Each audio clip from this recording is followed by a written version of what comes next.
Kia ora te whānau. Today I will be showing you how I draw a Mangōpare. To start, just like the koru, we have a curved line. But instead of one, you now have two. Top of those two lines, you're going to now create a much more curved line. Think of it as you're drawing two koru.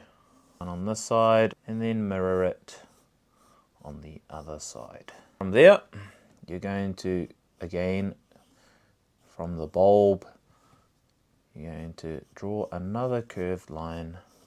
Try and keep your spacing as best as you can. And then you can get an eraser or rubber and rub out those existing lines. You have a Mangōpare.